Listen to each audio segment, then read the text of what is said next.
किन्नर चुड़ैल। गोरखपुर नाम का एक गांव हुआ करता था। उस गांव में ज्यादा लोग नहीं रहते थे। उस गांव में एक गर्भवती विधवा औरत रहती थी। उस औरत का नाम कमला था। कमला अपने घर में अकेली रहती थी। उसके पति की सारी जायदाद उसके नाम हो गई थी, पर सभी गांव वाले उस औरत को मनहूस औरत समझा करते थे और सभी उससे नफरत किया करते थे। एक बार कमला राशन की दुकान पर खाने का सामान खरीदने जाती है। भैया जी, जरा 1 किलो दाल चावल देना। अरे हाय हाय हाय हाय हाय हाय। अरे मनहूस औरत, मेरी दुकान में अपशुगन करवाने आ गई क्या? हैं? चल जा यहाँ से। मैं कुछ नहीं देने वाला हूँ तुझे। भाग भाग यहाँ से, चल जा, निकल। भैया जी, ऐसा मत कहिए। मैं गर्भवती हूँ, मुझे खाने की बहुत जरूरत है।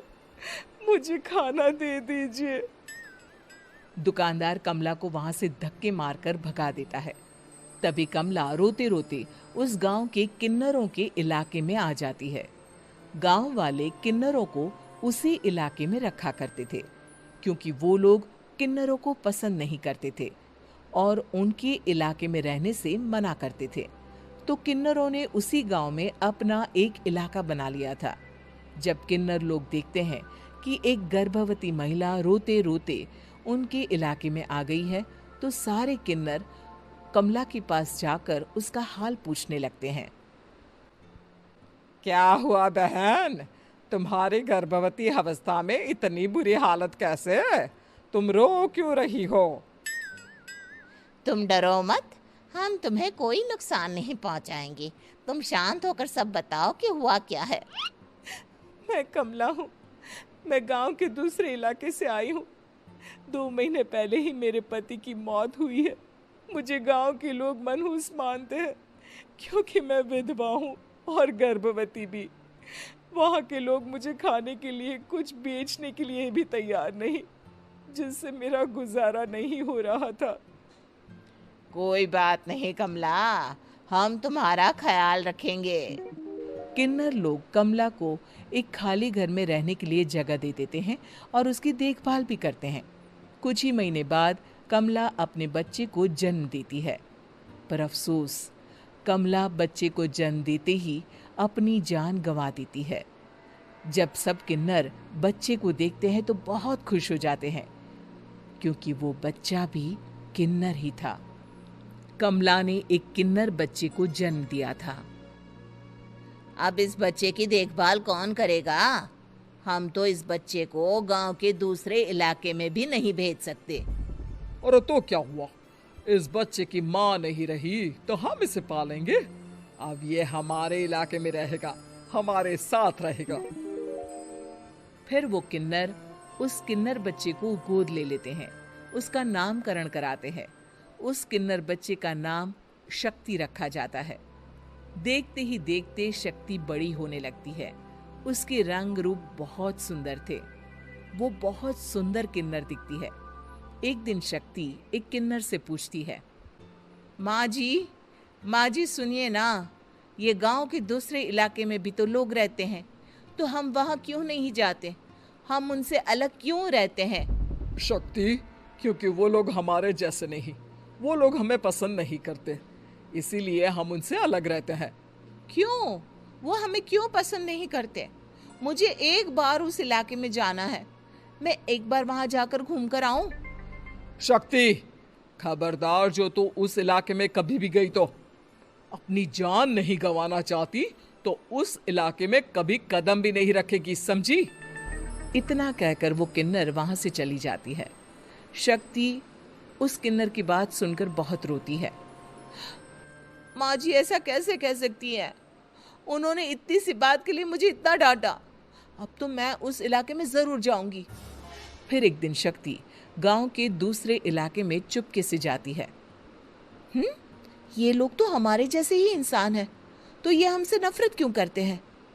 जब शक्ति उस इलाके में पहुंचती है तो गांव के सारे आदमी उसके रूप से मोहित हो जाते हैं।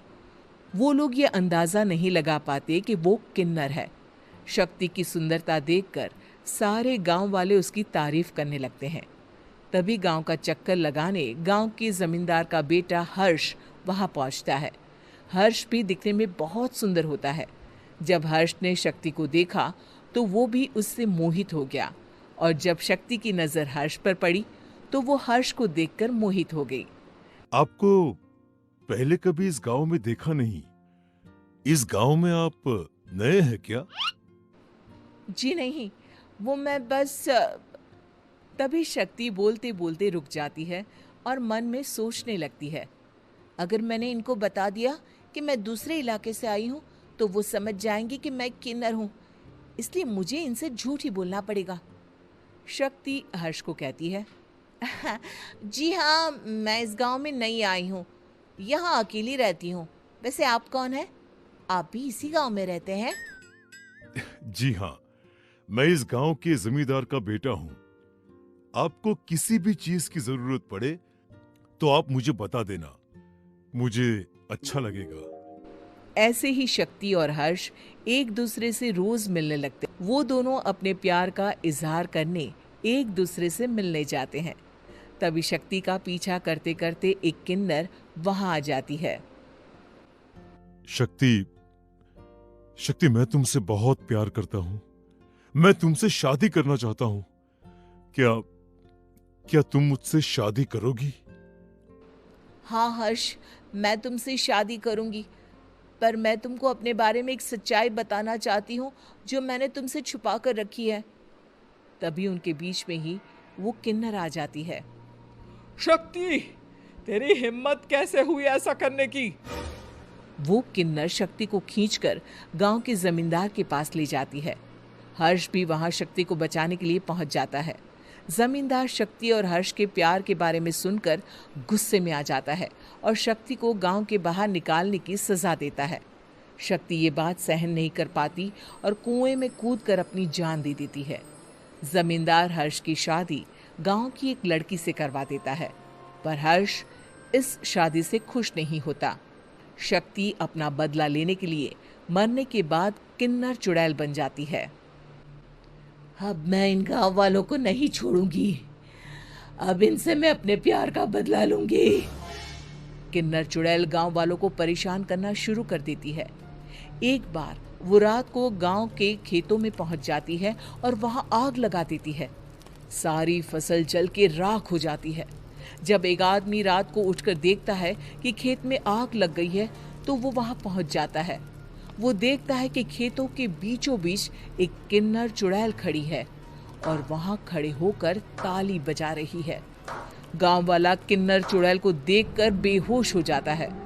जब सुबह उस आदमी को होश आता है तो वो सीधा जमींदार के पास जाता है। अरे जमींदार साहब, अरे वो किन्नर चुड़ैल ने मेरी सारी फसल जला दी। अब मैं क्या करूंगा? क्या होगा मेरा? जमींदार चुड़ैल किन्नर का नाम सुनते ही सब कुछ समझ जाता है। अब वो बहुत डर जाता है। उसी रात को जब जमींदार डर के मारे अपने कमरे में सो नहीं पाता, तभी वहां अचानक से किन्नर चुड़ैल आ जाती है। किन्नर चुड़ैल जोर जोर से जमींदार के आगे खड़ी होकर हंसने लगती है और ताली बजाने लगती है। जमींदार उस डरावनी किन्नर चुड़ैल को देखकर बहुत डर जाता है। तूने मेरे साथ बहुत बुरा किया, अब मैं तुझे जान से मार दूंगी। नहीं नहीं नहीं नहीं, नहीं। मुझे माफ कर दो, मुझे मत मारो। मैं कभी ऐसा दोबारा नहीं करूंगा। अब तुम जो बोलोगी वही मैं करूंगा। ठीक है, मैं चाहती हूँ कि किन्नर इलाका गांव के इलाके से जुड़े और गांव का कोई भी आदमी किन्नर समाज से द्वेष ना करे, उससे नफरत ना करे, नहीं तो मैं सारे गांव को मार दूंगी। और तुम गांव में एक नया कानून बनाओ कि अगर किसी ने भी किन्नर समाज को हानि पहुंचाने की कोशिश भी करी या इनसे भेदभाव करने की भी कोशिश करी तो उनको कड़ी से कड़ी सजा मिलेगी। हाँ हाँ हाँ हाँ, मैं ऐसा ही करूंगा। तुम जो बोलोगी वो मैं करूंगा, पर मुझे जाने दो प्लीज। तब वो किन्नर चुड़ैल वहां से चली जाती है।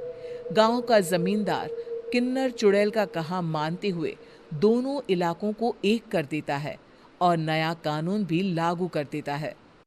तब से वहां किन्नर समाज और बाकी गांव वाले शांतिपूर्वक रहने लगते हैं।